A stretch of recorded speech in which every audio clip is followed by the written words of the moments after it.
So Brahmacharya, so the literal translation of Brahmacharya is actually walking with God, but it doesn't matter what your religious affiliation is. It really just means to approach each day as sacred and to find the sacredness in all things.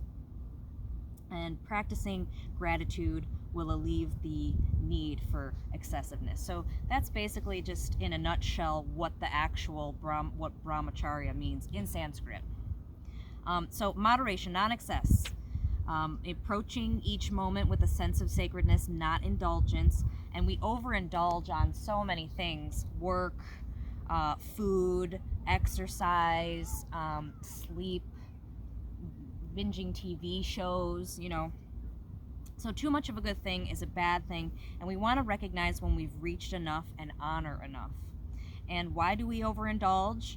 The emotions that we get from those things, they're attached to bodily sensations, and we can form addictions to those bodily sensations that we are addictions to the emotions that we get from those bodily sensations that we get from whatever it is that we're indulging in.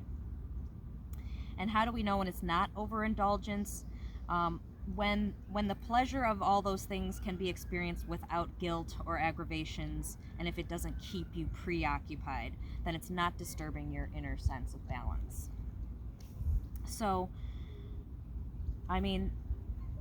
pretty much just knowing when we've reached our limit and not, with food. That's sometimes I can struggle with that, like stopping before you're at that point where you're like, oh, I'm stuffed now. And then this isn't really part of my assignment, but this is a great book. And I don't know if I introduced it the first week. I'm sure I did, but if you remember, The Yamas and the Niyamas by Deborah Adele, she goes into each of these, and I just love her explanations of them. They're very easy to understand. It's very enlightening. I always recommend it. The Hoopla app, if you've heard of it. If you have a library card, you can download the Hoopla app and you can get free ebooks and audiobooks. And she's got hers on there for an ebook and an audiobook. So I've listened. I went out and I bought the Spiral book, but I listened to it on audiobook all the time. And after each Yama, Niyama, she has questions for exploration for you to explore. Diego, come on. Hey. You don't have to bark at every dog going by. Diego, come here. Sit. Sit. Quiet. Quiet, you. Leave it. Leave it. Leave it. Stay. Can I finish this? Without having to yell over you? Look. Look. Not helping.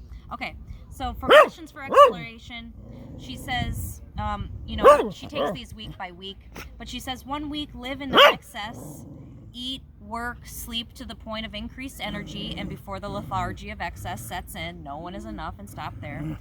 And another week, she says, notice where you see God or whatever it is, the divine spirit, the universe, whatever it is that is sacred to you, and notice where you don't see it. Notice the beliefs and judgments that limit your ability to see and experience the divine energy in all things. Then practice letting everything be in a relationship with the divine. See the sacred in the ordinary. See the divine energy or the light in everyone that you encounter. And then finally, she says to contemplate your own divinity. Are you willing to be sacred? And to write down 3 practices that connect you to your passion and sacredness. So, Brahmacharya on the mat. Pretty much not anything we're not used to with our practice, but I do like to add in a mudra for these practices, and a mudra is just basically gestures with the hands. And the mudra that we're going to do for Brahmacharya is the prana mudra, which is the index and middle finger extended, and the thumb is over the ring and pinky fingers. So it's just the 2 symbol, and then we'd have our hands, side of our hands or the back of the hands to the knees. And we're just in our comfortable seat, And we'll soften our gaze or close our eyes. And we'll just think about our own practice. Maybe, is it too much? Maybe we're practicing too much. Maybe that's our overindulgent. Maybe too much exercise. Maybe we need a rest day. I know a few people like that. And remembering that too much of a good thing isn't a good thing.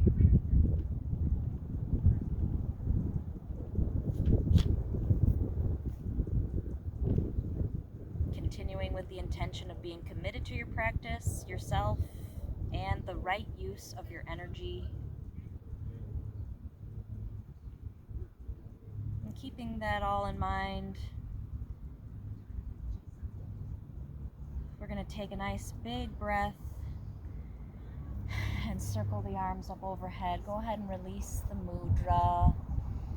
Inhale, reaching up. And then we'll bring the hands together, interlace the fingers, and we'll just take it side to side. Swaying palm tree. Not too much, keeping the seat grounded.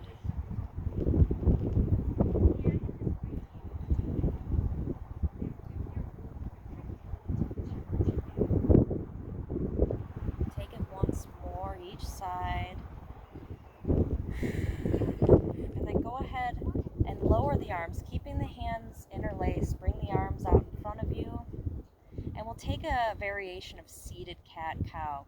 So turn the palms facing outward, round the shoulders, look down, rounding the spine here.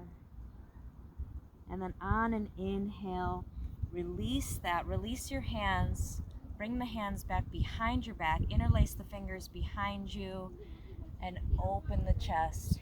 Pull the hands back, arching the back, looking up. Release that. We'll take a couple more times. Rounding the spine, pressing forward with the hands. And then release the hands and take them back behind you.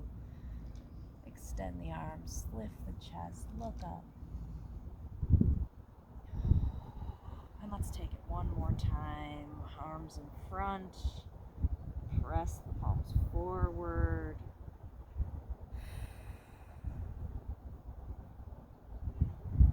And then take it back behind you. One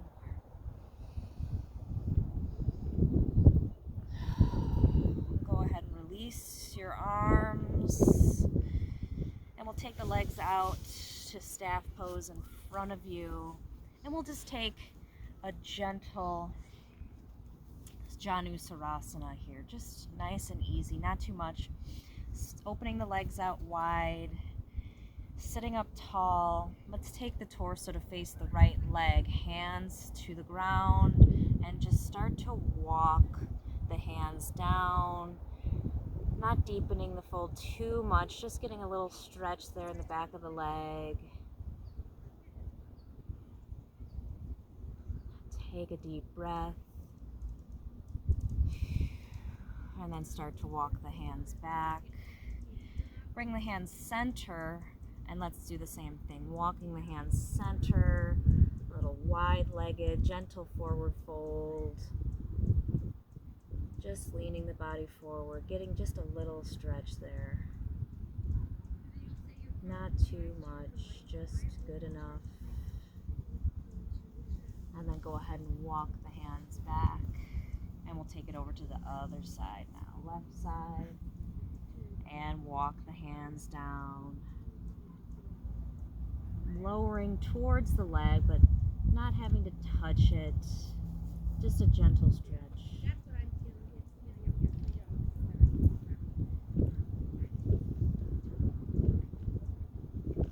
Take one more deep breath.